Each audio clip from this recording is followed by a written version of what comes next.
The topic of this evening's talk will be something I've talked about, used as a topic many times, maybe half a dozen, probably over the years.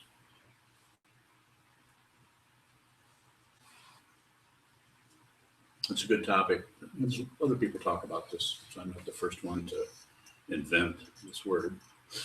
But people have different ways of looking at it, different ways of understanding it. It is complicated, and it is difficult to actually see what this concept points to. It's very easy to jump to conclusions about it, of accepting, rejecting. Don't do anything. Take your time. You're all young, younger than I am. The title of the talk is Choicelessness. This does not mean you don't have a choice.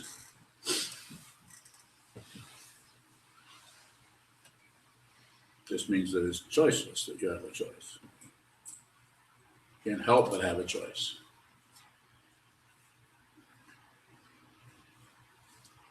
As I said, this is not particularly an easy thing to talk about because we're always being bombarded by our own mind, which is saying, what are you going to do? What are you going to do? What is this? What is that? Shouldn't I? Shouldn't I? What am I going to do when this happens? What will I say to her, to him, what will I do next week, next Thursday? I have to decide whether I'm moving to Spain or Portugal. And I hear there's a big difference between those two places.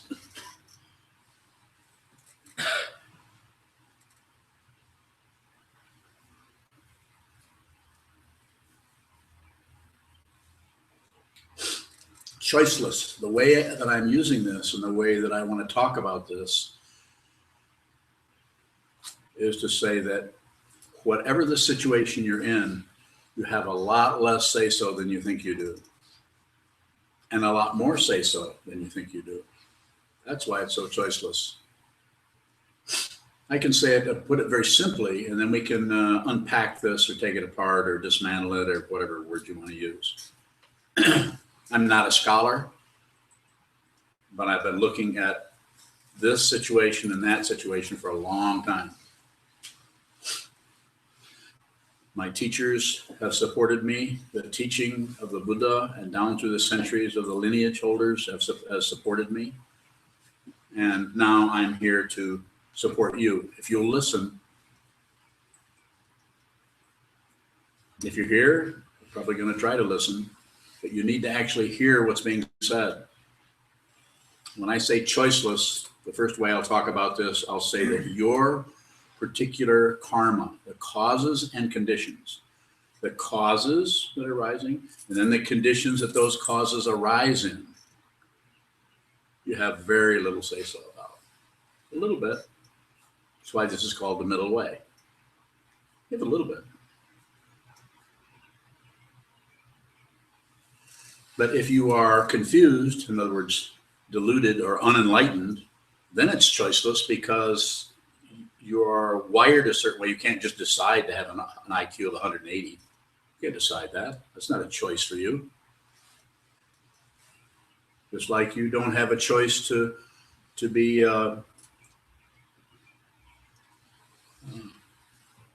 25 years old and handsome or beautiful and have a mother and father who are multimillionaires. You do not have that choice. A lot of things have already been what? Decided? I don't know. I wouldn't call it decided, but a lot of things have already, the causes and conditions that arise around your particular individuality, your apparent identity as a separate being, is already stamped out, already carved out, already laid out. They were building automobiles before you got here.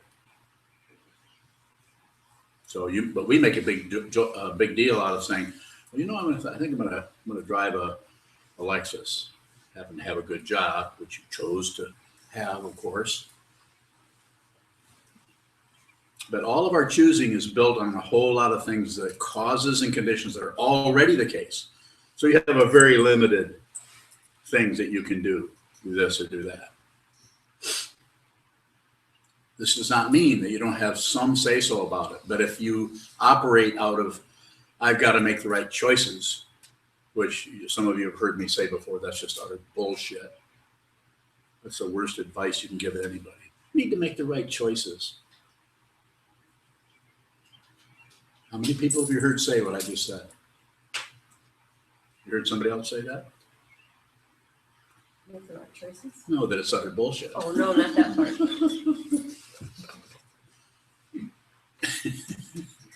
Sorry, that's not very funny. And we get stuck, and as soon as you think you need to make the right choice, all investigation stops, and you operate out of what? Your preconceptions about what is correct, what is incorrect, what you should do, what you shouldn't do, what other people should or shouldn't do. You're operating out of preconceptions. Don't do that.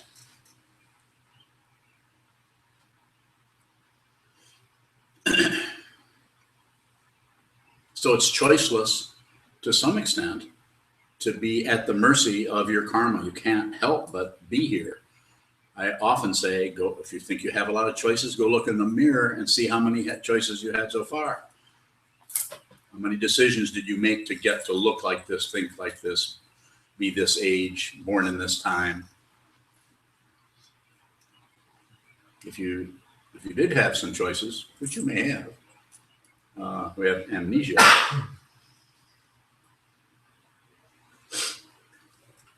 So when we're deluded, we're at the mercy of our what? Preconceptions. If you could see what was real, what was actually true, it would also be choiceless, because you would not be able to help but act for the basic welfare of everybody all the time. There'd be no self-centeredness.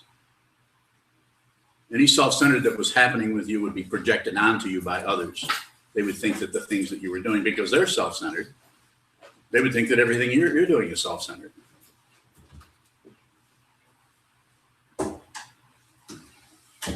So if you're deluded, you're going to act in terms of your karma. But if you begin to see that, then you aren't riding on that presumption of making the right choice or make a good choice. You may be riding on the presumption or looking at the presumption that there's no way you can really have all the evidence for any given choice. That's why I often say, wait till the last minute if you think there's a fork in the road, a choice. Because if you make it early based on fear of not knowing what's going to happen next, or being out of control, or being terrified by the unknown, like what's going to happen on Tuesday, I better make a decision now. I better call them, tell them, yeah, I want that job. No, wait till Tuesday. The job is there, you still want it, take it. Because every time you do this, make the right choice, this is why I'm saying this, why I'm emphasizing this to you, to everyone, if you're listening. Wait, it's called patience. Wait.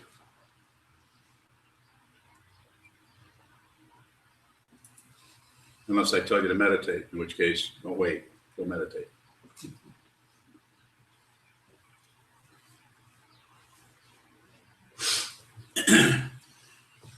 So we are at the mercy of whatever situation that arises, but we are less tied into that if we can get some kind of an idea that we are operating out of preconceptions and presumptions rather than what is actually out there. Every time you look at somebody, and if you meet somebody you don't know, you've never met before, you probably start thinking things about them based on what they're wearing, how they look, who they remind you of. It's just about impossible to just not know. Human beings don't want to do that. They'll operate out of your ethnicity first, then your sex, and have lots of predeterminations about that, which makes it choiceless, because you're drawn by your presumptions, by hope and fear, into certain tracks. Pretty complicated. You can see how there's just no way you could have all of the facts. All evidence is partial.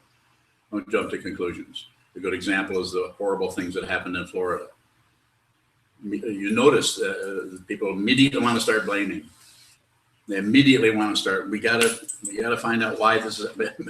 It's not that some of it isn't relative, the relative truth of it. It doesn't, some of it doesn't make some sense.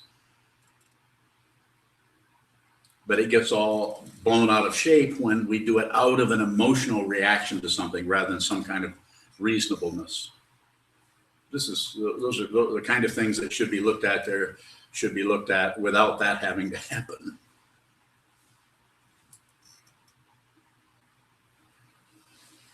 So what am I promoting? I'll tell you what I'm promoting. I'm not promoting choice. I'm not promoting choicelessness. I'm not promoting any concept except one: awareness. Identify with the space in which things occur. If you need an image, use the sky. When your mind becomes more like a sky and less like a bunch of clouds with bird shit in them, then you might be able to see things more clearly.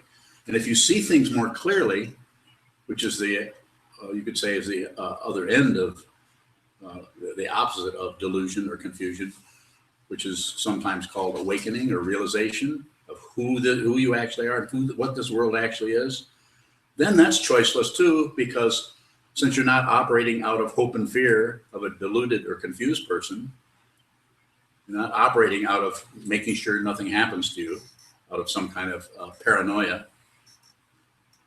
That's all ego is cloaked paranoia. There's really, if you see what is real, you see what is the truth, there is nothing to fear. It has been said in other traditions, not just this one, that what is real and what is really fundamentally valuable is not threatened, never can be, impossible to threaten what is completely real and true. But you personally, each person here or anyone who's listening or watching here, you have to do it yourself. Find a teaching, unless you want to do something else. But if you want to realize this in this lifetime, you don't know if you can get back here again, if you'd even want to. If you want to realize it, then find a teacher, a teaching situation, a learning situation, a community. It doesn't have to be this one. They're all over the world. And go there and practice, study, try to understand what is fundamentally true. Find a spiritual path that works for you. It may be anything. It doesn't have to be Buddhism. It could be something totally different. It could be shamanism. Could be some kind of indigenous practice. Could be Christianity. Could be Islam. Could be any. Just so many things. Shaman practices are quite diverse. So if you see what is fundamentally true in everyone's eyes, everywhere you look, you see that you're not separate from that person. Even the person who commits a horrible crime based on their own confusion, based on their own suffering, not wanting to suffer and not be able to handle the kind of negativity that's rising for them. So they project it out on others and then they go and punish them. It happens all the time. And then we say, well, let's see. First, we should start with guns. Well, not that that's not true. Of course, a gun that you can kill 50 people in a couple of minutes, probably you shouldn't even make those things. I've been working on a spell right now. And it's a spell where it's magic. Of course, you guys know I was a magician, right? So I've got this magic spell. It's an incantation I'm working on where if I can just get it just right, so the timing is perfectly, and I've consulted with my friends who are nuclear physicists, or I can do it in such a way that when I do this incantation, that all of the magazines of every firearm in the world will immediately be filled with gun shit. Would that be a good idea? Okay. I'm sorry I'm not more creative than that.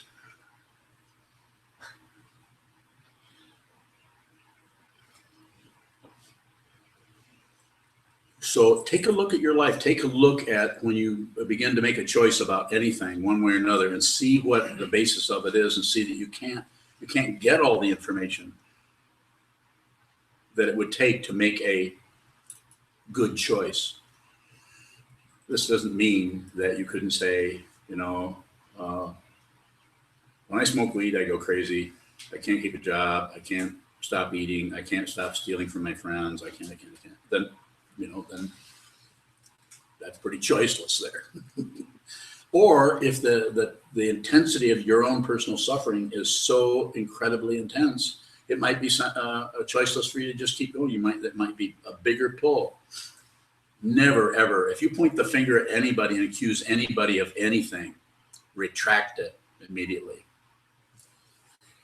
You aren't going to be able to find a perpetrator anywhere.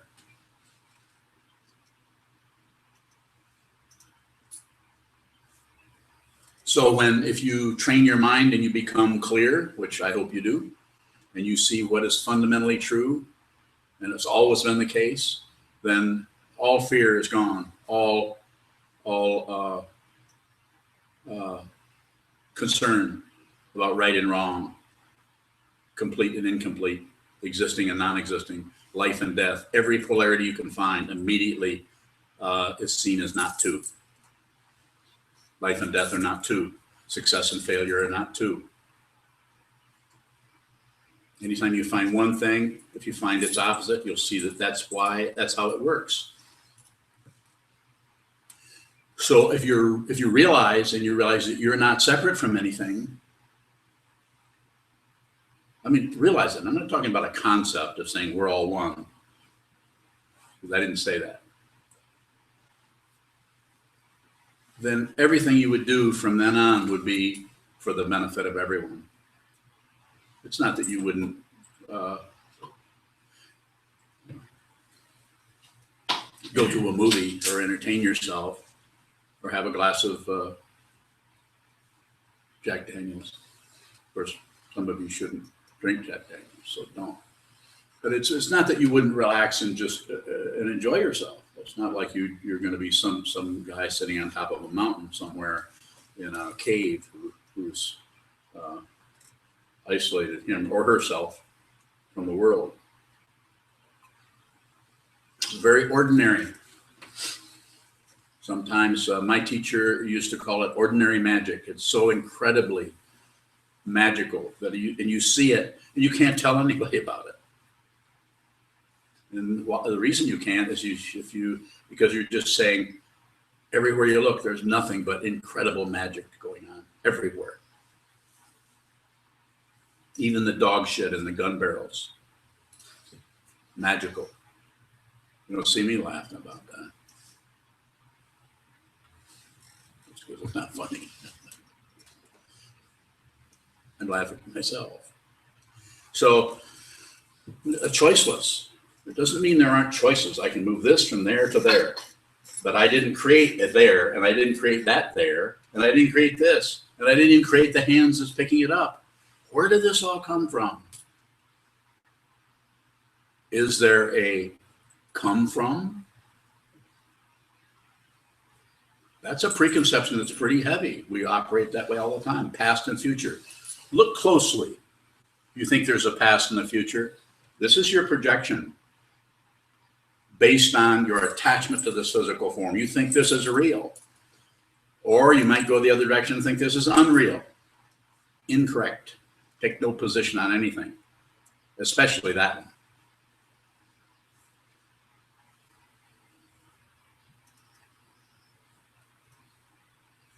I like questions if you haven't. Could you say more how we could understand this not being real and also not being real? Sit down and see the way we keep building up a case against things. This is why meditation is a powerful awareness tool. Not the only one, but it's very simple. Sit down, hold still, and watch what the mind does. It keeps cranking up stuff. You've seen it. And just watch what that does without pushing it down, aggression, without fluffing it up or making excuses about it or explaining it, which is really hard to do. Anytime anything occurs, we have something else. If this happens, it's because of this. We string everything together, and we string it together in such a way that it makes a huge net, sometimes called Indra's net.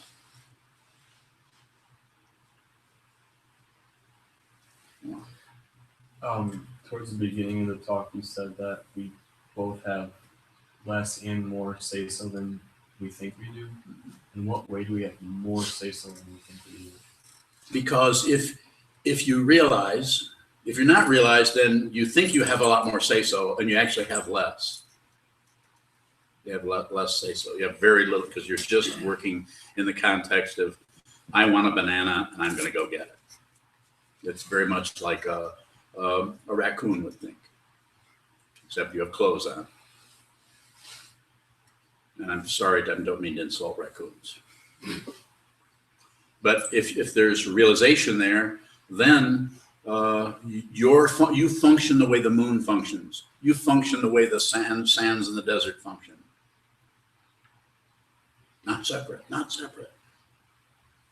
Even though you're still operating out of a solid, ongoing, in my case, an old man, still not separate from anything. You can't destroy this. You can't destroy what you discover. You discover you're not separate. It can't be destroyed. It's called realization, and it's like space, unless it's not. Go ahead. How is function like the moon or the sand a choice? Just like this.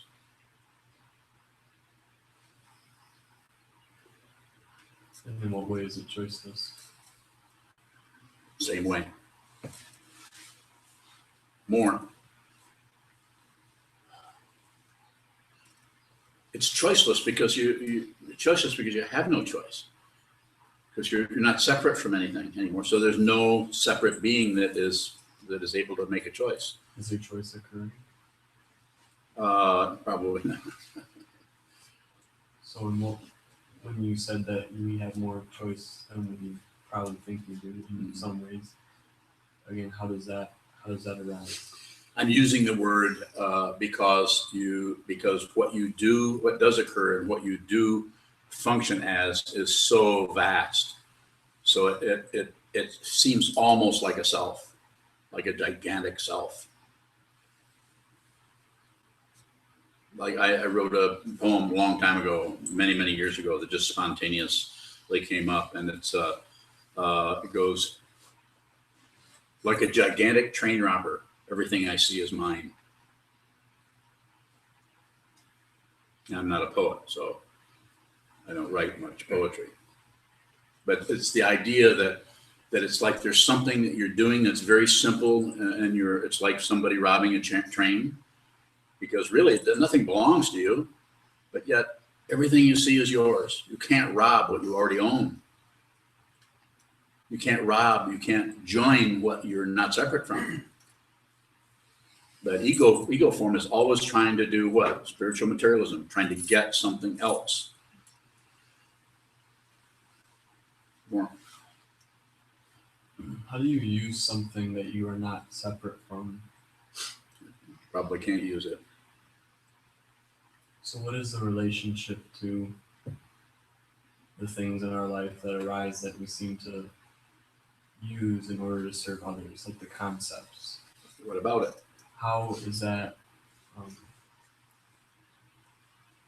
How do you use concepts when you're not separate from concepts? Until you realize you're not separate, which you have not done. Or have you? You could have been real tricky and say, I both have and I haven't. Yeah, and then I would have gotten hit. Yeah. So we use it like provisional teachings. We use it to extend ourselves. We do the chant the sutras. We dedicate the merit. We repeat the four reminders. We repeat the four immeasurables. We ask for protect. We treat it like a relative situation. At the same time, it's ultimate. So we have a relative practice. All this chanting and so on that goes on in here is just a relative practice. It's just something we do it's like having a backbone. Without a backbone, it's okay. It's just more like jelly. So we have this form, so we use the form. We call down light to protect us. We talk to the bodhisattvas and Buddhas of the 10 directions and the 3 times, even though we don't know if that's there. But as a practitioner, you don't need to know. What kind of faith that we have doesn't have reference points in it. You can't gain it, you can't lose it. You have one more, and then I'm going to ask. I'll find out what Sheldon wants to ask. You can go to Sheldon. Huh? You can go to Sheldon. Thank you. You said unless you tell us to sit, then we should go do it right then. What? You said unless you tell us to sit, then we should go do it right then. And I did? made me think that you being my teacher, I should take direction. And you're very generous to offer direction. It'd be a good idea. And then that's the thing. It would be a good idea, but it seems like most often I'd rather just go do something more entertaining than do that. Yeah, you do. And you know, everyone's doing that on some level. I did it myself. I know about that. I did it myself with my teachers but I also did practice as much as I could. Yeah, you go ahead. It seems like a choice. It does. Is it? It also doesn't seem like a choice. Okay. I rest my case. It doesn't take much to move the awareness into that lack of polarity. Ego does not like that. Self-centeredness does not like that feeling of not knowing, is it this or is it this? Is this or this? Doesn't like it. On the other hand, you may have to function that way, but you don't have to fixate on it. You can function with plus and minus. Yeah, I like cream in my coffee. Yeah, this coffee's too cold. I mean, you can still work with the relative situation. It's the fixation that gets us in trouble and causes pain for ourselves. You know, if you're not fixating, you probably aren't going to be too difficult a person to live with, including yourself. Unless you worry about not being fixated, in which case, you know, everybody's born an immutable sign has that problem. Sorry, I couldn't help that.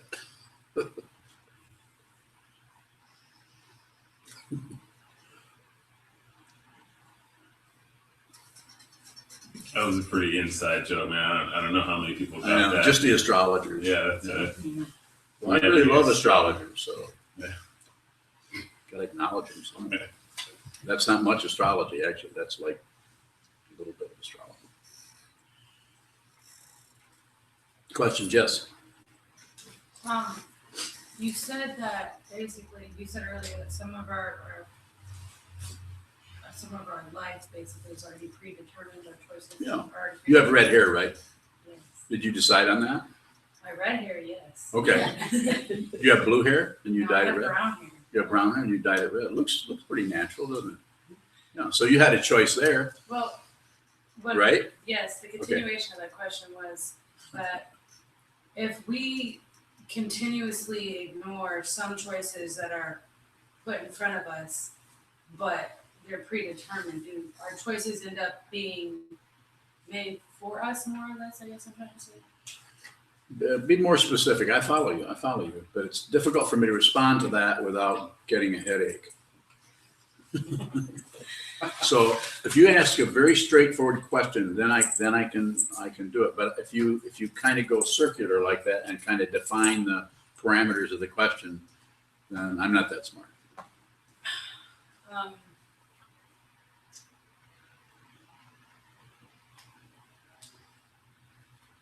I can't figure out how to put it right now. Yeah, you can. Well, go ahead. First thought, best thought. Just let me have it.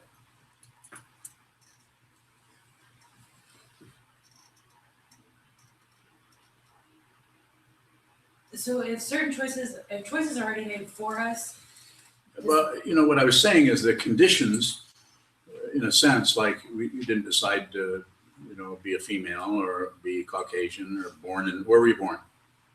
Pensacola, Florida. Why weren't you born in Houston, Texas? I lived in Houston, Texas. I was raised there. I rest my case.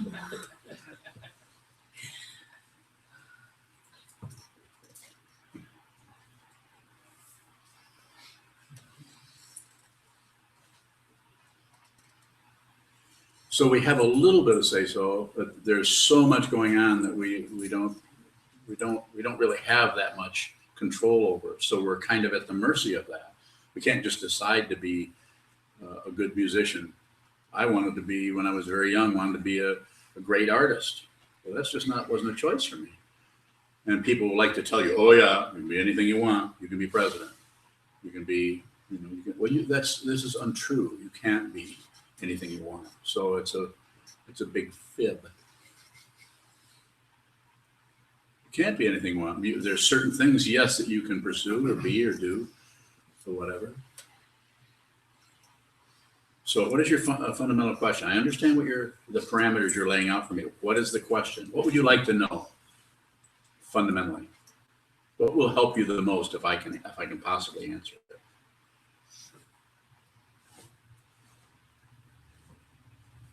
See, Are certain choices predetermined, I guess?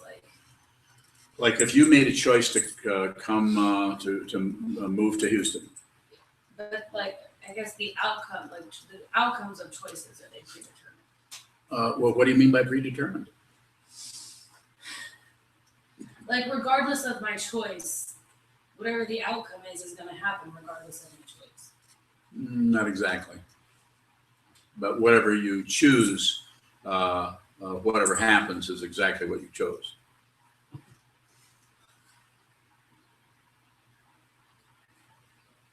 There's a lot of room for more questioning there. You could probably back me right into a corner and I'd probably panic and realize I don't know anything. Yes. Even though we might make certain choices yes. for other things, yeah.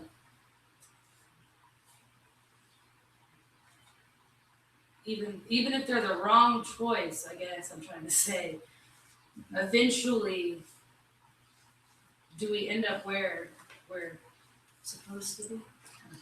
It makes sense. I'm kind of following you. I kind of understand where you're going with it, but I would say the kind of question, the way that question is arising, I would say that's not something I could tell you or answer for you that would particularly satisfy you. But if you really are interested in understanding that more deeply, then sit and watch the way the mind keeps jumping to conclusions about this. I like this. I don't like that. I should. I shouldn't. They should. They shouldn't. We just completely cloud ourselves over our wonderful, pristine awareness. We fill it up with junk, all based on fear of the open space of our mind. We want something, anything in there. We'll stuff anything in there in order to have something happen.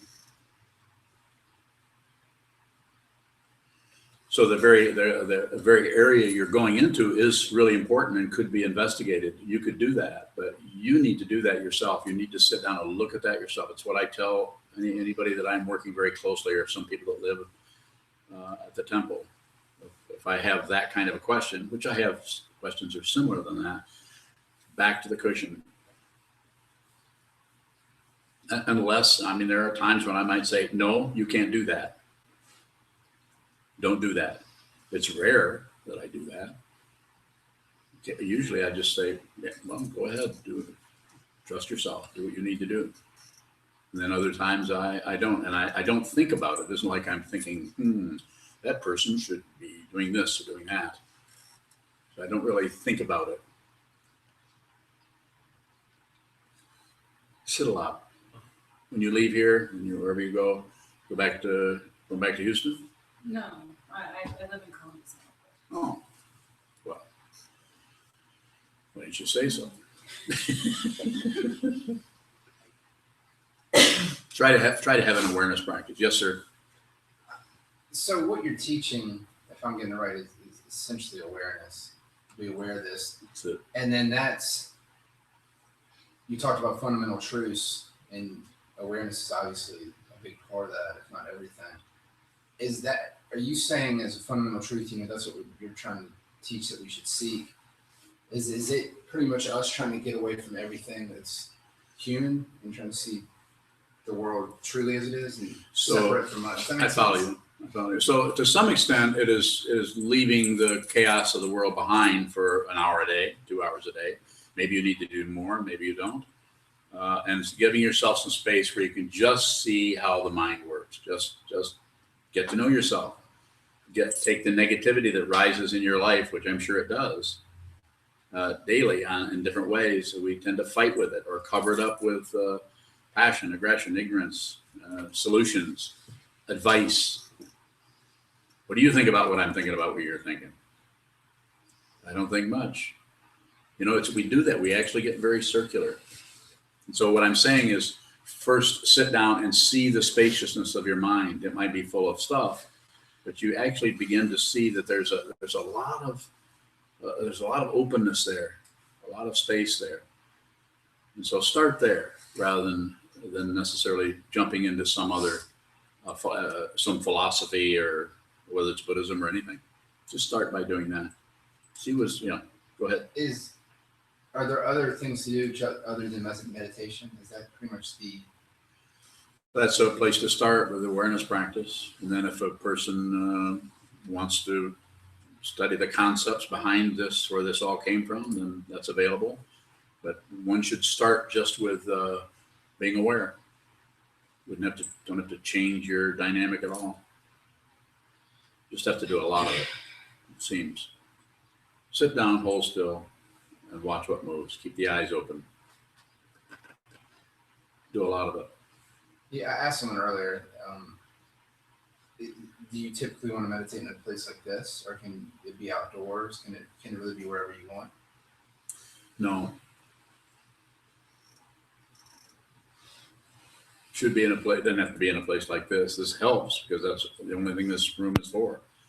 So it helps, and there's a lot of people meditate here all the time. So this place is charged with that kind of situation. So you can feel it if you come here and you're at all sensitive. You feel that. But meditate in your bedroom or in your kitchen or living room. Meditate on the back porch. But if you're going to have something in front of you, have it be something fairly simple, not too much entertainment. To have something really like watching television, you can't really do that. It doesn't mean you can't be aware when that's happening, but the idea is to train yourself. Quite often, use an example like a knife. And a knife chopping vegetables is like thinking, imagining, daydreaming, worrying. To pull that blade of awareness back away from the thought process gently and begin to sharpen it. The blade. It's kind of boring. But then when you go back out into the world, then you just have sharper awareness. You're a lot more aware of what's happening. Not necessarily comfortable, because sometimes you're very aware of what other people are feeling. Can be difficult. Questions? Erica. Quick question. And I guess this was a question. Yes. So I was just reading about, I think Shenpa, it's a Tibetan word. Yeah, Shenpa. Yeah, okay. I'd never heard of that before and was reading about it. And I kind of thought. Whose book was it in? Oh, it was something, I think it was Amos Road. Yeah, sounds like. About that, yeah. Talking about Shenpa, yeah. Yeah, and I kind of related to a situation where I felt like I really needed to make this phone call to this person. Mm-hmm. But then afterwards I realized that that probably was not the thing to do. Okay. And the next time that similar thing came up, I just didn't do it. But I think that kind of, is that Shenpa, like that kind of like an urge to do something, or like. Could be. Okay. Yeah, there's lots of terms. You could just call it passion. You could call it paranoia. You could call it wanting to fill up the space with something. You need to do something, so I'm just going to do that. How does that relate to choicelessness? Because I think that I was confusing those before. I kind of read that and then. So choicelessness, the way I'm using this, and there are other ways of talking about this, means that everything is that you're not really a solid separate situation. Everything is dependently arisen. So you're involved in a lot of causes and effects that are coming and going, trillions and trillions of them, uncountless number. And so you're in that. And so any decisions or so-called decisions or choices you make based on trying to get a better advantage or be more clear or anything like that, usually ends up being very circular. And so it just means that there's usually more confusion. It doesn't mean that you couldn't eventually be happier, and it's possible, but there's the causes and conditions that support that relative happiness or that relative success or that relative failure. It's still relative. Nothing lasts. Relative happiness will vanish with circumstances. Let a big emotional tsunami come along and you're done for what, a week, 2 weeks, 3 weeks? You know, why don't you just choose not to do that? Not to feel that way. We can't do it. We're at the mercy of things that are happening out of our so-called control. And so in your situation, not to pick apart what you're saying, but, you know, sometimes we, like you said, we call the person and then you think later the next time something like that happens, maybe I won't call them. Well, that was based on what happened the first time you called, probably. It informed that. So it just gets very complicated. And so I often say, don't do anything unless you have to. But I think it's the unless you have to part that was confusing me, and like I'm in the process of kind of looking at that more, but like, like how do you know if you have to? And I think I used to think that if you have like a strong emotion or that not necessarily do you have to act on that.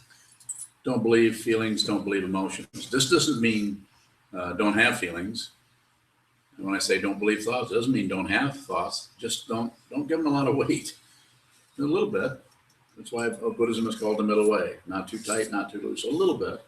But if you start believing and clamping down on negative emotion, you'll not only make yourself miserable, you'll make anybody in your orbit uncomfortable because you will be tied up in that knot. And it's hard to tell what the original cause of that is. But at some point, it was probably shut down. In modern psychological terms, it's sometimes called an ego state, where someone when 4 years old was abused and suddenly that's been shut down. So then that thing keeps trying to express itself right on up and through their 40s, 50s, 60s. Just a way of talking about it. We don't know exactly what happens, but that same principle applies over lifetimes.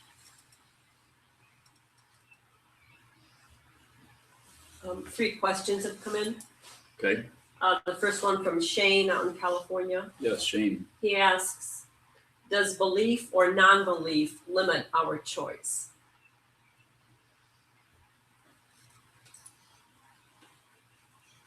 Well, belief or non-belief limits our awareness. So if our awareness is starting to clamp down on belief or starting to be shut down on non-belief, which are two picking and choosing kind of ideas based on lack of evidence or incomplete evidence, then to actually function in that area is going to be highly compromised because you're going to be functioning out of thinking something is true with no proof or something is false with no proof. When I say no proof, I'm not saying you don't have some, but our self-centeredness, our ego mind is so anxious and so greedy for some kind of a position that it will accept gossip. If it can't get some kind of substantial thing, that it'll just take gossip. Listen to the news sometimes. It's just highly, highly intelligent people functioning in terms of gossip. Just shooting the shit back and forth about stuff, opinions and ideas. What do you think about what I'm thinking? What do they think about what he's thinking? And then people listen to all of that, and then the advertisers come in and try to get you to buy their stuff. Yes.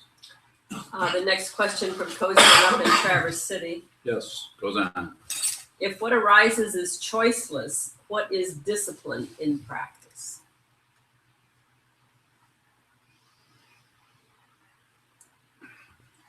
Discipline is holding still while the wind blows.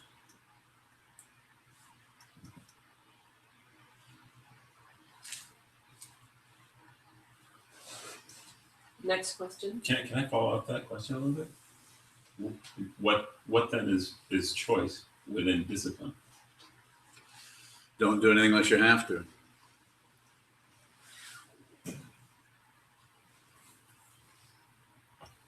Keep going. So is discipline a predisposition?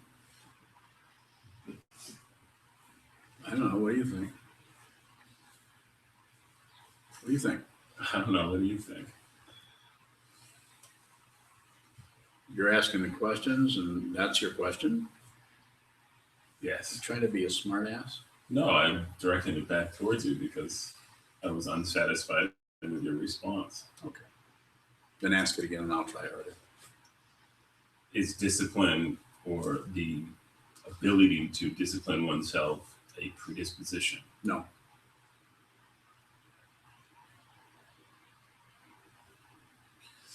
What then is discipline? Predisposition. Are you trying to be a smartass? Am I succeeding? Subtly. No, I'm not trying to. I'm trying to teach. I'm not a very good teacher, so maybe I'm not making myself clear enough. I'm basically telling you in very relative terms not to. And until you see it, you'll keep looking for right and wrong. It's not to. In one situation, it's blue. In another situation, it's red.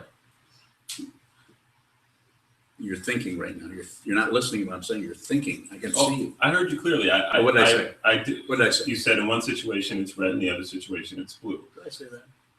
You said blue first and then red. Actually, Go ahead. You follow what I'm talking about here? There's no way you can button down or clamp down on a particular position, and so that this is the position and this isn't. This situation is constantly changing. It only can be witnessed by someone who is prioritizing their awareness in such a way that they can see the way the world is in flux all the time. Everything is passing in and out of existence, including you, including our thoughts. You know, this body gives you some continuity, but if you see what is real, what is actually real, this body is not that big of an anchor.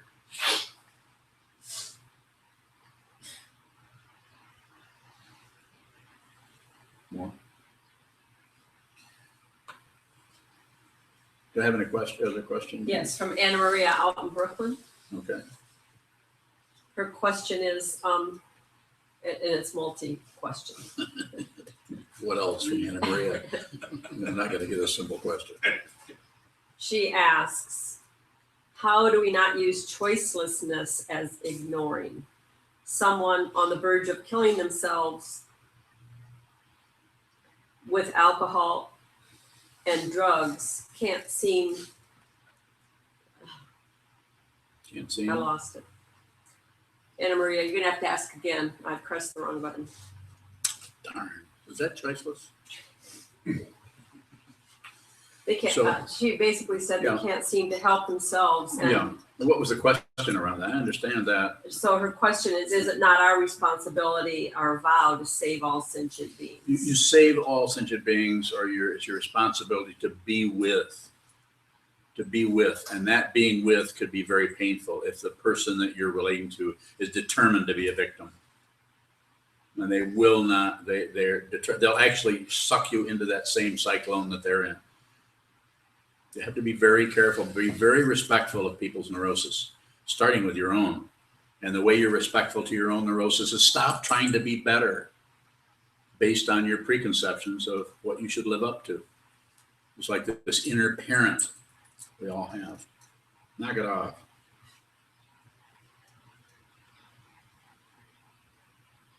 That's what my stepdad used to say. Knock it off. Didn't work. Is there not a time that we should fight then? Or make Is a it what? stand? Is there not a time to fight? It could be. If the fighting comes out of awareness, out of a clarity about what's happening, you may have to be a fighter, but it shouldn't come out of necessarily out of clamping down and fear and opinions and fixation and so on, which is what a lot of the world, most of the world is doing. It should come out of a clarity around what is there. I saw that in my teacher, Chogyam Trungpa Rinpoche, and also in Kobun Roshi. And I saw it in some other teachers also. A complete presence. They were just present, not much else. Go ahead.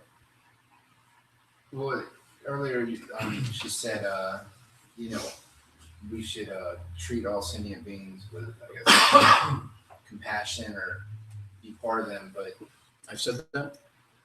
you agreed with what she said, I believe. something about a sentient being and seeing another, you should have treat them well, with compassion. I guess it was how that was worded. I can't remember. Okay, I'll go. So What's your question? I guess I'm just trying to see, you're trying to be part of the world, be good to No, people, but get, then ask me the question. I don't mean to be giving you a hard time. I'm just saying that you're doing like this. yeah. I understand everything you're saying. Yeah. But just ask me the question. Well, I mean, I guess I already asked it. It's okay to fight, and I was just kind of trying. It is. Yeah. But it needs to come out of a clarity about the situation rather than just an opinion you'll understand more if you reflect on that for a while. Okay. Yes. From Anna Murray is sending more messages. From William Murray up north of Grand Rapids. Yes, William. I feel a need and desire to sit more. How does choicelessness work in this situation? Schedule yourself. William is a student of mine. You ask me, I'm going to tell you. Sit, practice. Sit down, train your mind. Sit down, sit still, and watch what continues to move in your mind. If you hold very still, and do it regularly, you'll become more and more clear on what's happening. You might become more and more unhappy. That's possible. You might become more bored. All kinds of things could happen depending on what your whole emotional, psychological, spiritual dynamic is about, how this works. You've been coming back into this world over and over and over again. Here you are again.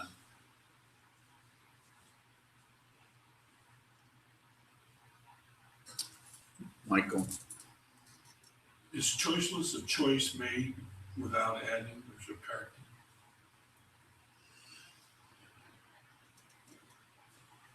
subtracting? I think there could be some. I follow where you're going with that. It could be. I mean, it's a very simple kind of situation, not something that is using a lot of support from the, in opinions and ideas and a lot of analysis going on. It's very simple because it's based on what is seen right now at this very moment. And you may move to go this way or this way. Quite often, it feels almost like somebody else is helping you. Less of a feeling of you're doing right or doing wrong, or just a kind of clarity about it that you just see yourself moving this way or moving that way. It's like we all probably experience this when we're maybe in a situation where we meet someone and we don't have time to think about it particularly, and they just say, can I borrow some money? We just give it to them. We don't think about, well, are you going to pay me back? We don't do anything. We just do it. And it may turn out that they never pay us back. I mean, any number of things could happen. It's very confusing to do something with someone and be very kind and understanding and help them. And they seem like they're responding and you feel like you're on the same wavelength, and all of a sudden they blow a gasket and they start abusing you. And you realize that they've been living in their head about you. They have this idea of you that they think is out there. And suddenly they're coming after you because they're not really with you. They're with their idea of you. So they're operating out of that. And there's not much you can do about it except just shut up and listen. Because you're, other than that, you're just trying to reason with someone who is crazy, basically. And eventually that person will come out of that orbit and come back down. And they may even come up and say, they may come up and maybe even apologize, or they may come up and say, I know we had a lot of trouble the other day. You and me both. We're both on. They'll accuse you of being just as bad as they were. When they're a maniac, and you're just kind of hanging out in the doorway, wondering what's happening. Am I going to get hit? We have to be very, very careful of this kind of stuff. Less is better, always.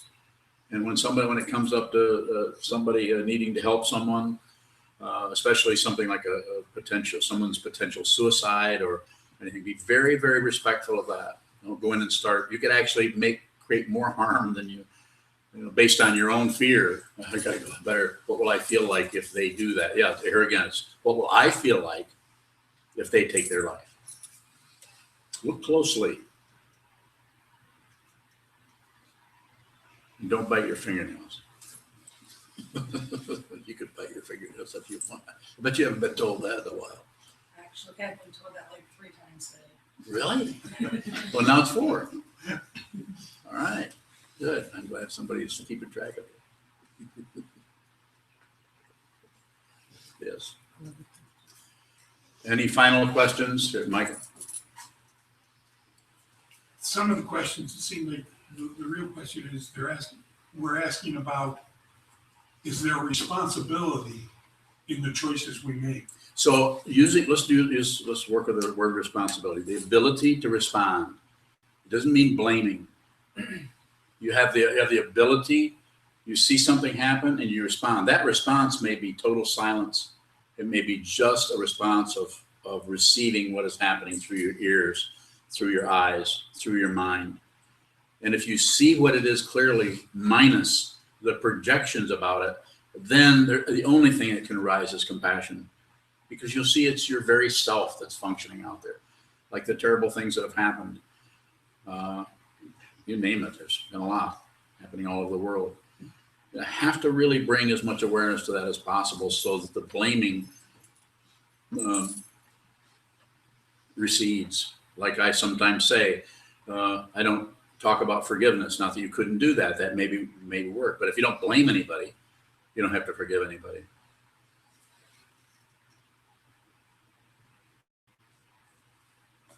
Andrea.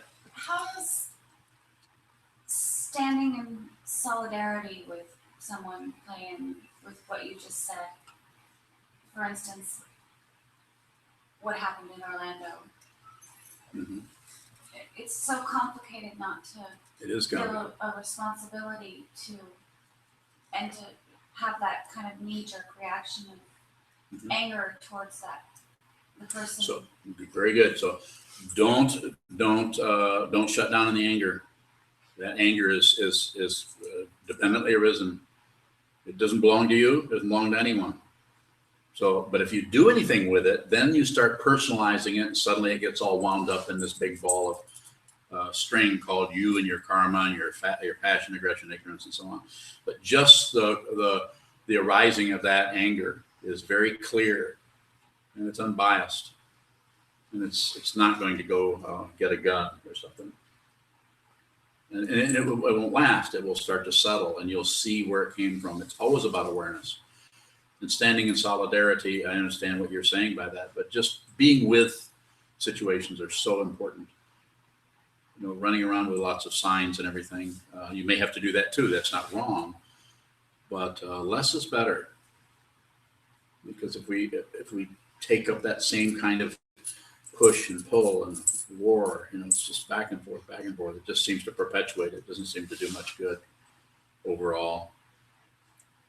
You might be able to do more good on the cushion. There are people that would disagree and say, no, you need to get up off the cushion and go out and do stuff.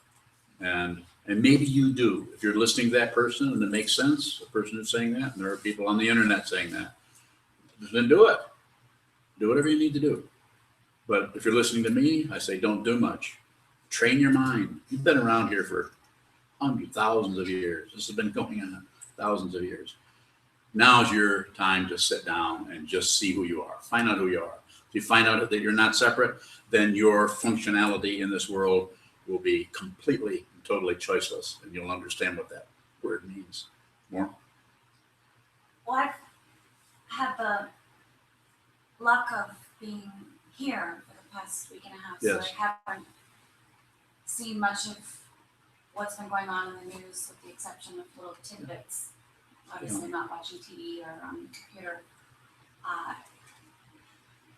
And I'm sitting a lot. Yes. So to get to the point, it seems as though so much blame is being thrown around. It is. From what? Yeah. how do we work with that? Don't do anything with it. I mean, you already said that you see there's a lot of blame being thrown around, even though you're not particularly watching television this the time you're spending here because you're practicing. Little but tidbits I've seen. yeah, you like see with some of it. the wife and Oh, I know. Yeah, it's, the media. in the media and everything. So their motivation and what's happening there is about a lot of things. It's about money, making money. Presidential campaign. Yeah, it's about people winning, being in power. There's so many things going on. And quite often there's so little consideration for human beings. And so we need to start by having consideration for this human being, who you are. Make friends with this, as my teacher Chogyam Trungpa said, make friends with this on a really deep level and you'll never have an enemy anywhere. Make friends with this. Then when you meet people, you actually relate to them in a way that's compassionate. Because if you don't do this, then when somebody comes in front of you and they have anger, instead of understanding that they're coming out of their suffering, which is compassion, you will project your own dissatisfaction onto them as an enemy and you'll fight with them on some level. Or you'll run away from them or whatever. But if you come out of that kind of awareness, then you'll see whether you had permission to even talk to them at all. You may have to just get up and leave and say, I'm sorry, I can't do this anymore. And leave. But it'll come out of awareness rather than some kind of positionality on who's right and who's wrong. And then it's choiceless. It's just you just are there with them. Just like it's choiceless if you're all caught up in your karma and your causes and conditions are causing you to take a certain place, a certain direction based on hope and fear, based on wanting this, not wanting that. I like this, but I don't like that. Compassion is such a helpful word in face of tragedies like this. Yeah, it's feeling with. Yeah. It's feeling with that, and that can be different for everyone. Anything? Okay, so I guess we could close now. Thank you so much. Thank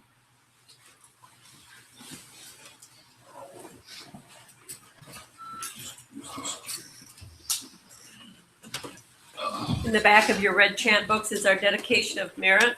And I'd also like to remind everybody about the donation boxes in the hallway, one for our teacher and one for Sokukoji. Please help us financially. May merit this penetrate into all places, so that we and every sentient being together can realize the Buddha's way. Jiro San Shi Shiro Shison Musa Mokosa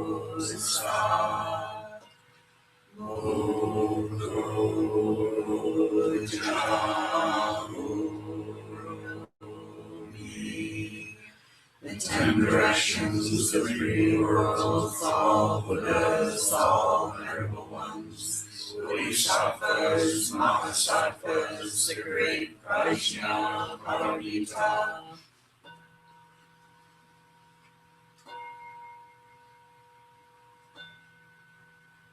O Buddhas and Bodhisattvas of the 10 directions and the 3 times, please hear us. Please come down out of the light and protect Sokukoji Buddhist Temple Monastery, our Sangha, families, friends, and visitors. Heal everyone who is unhappy, sick, or suffering, and fill them with light.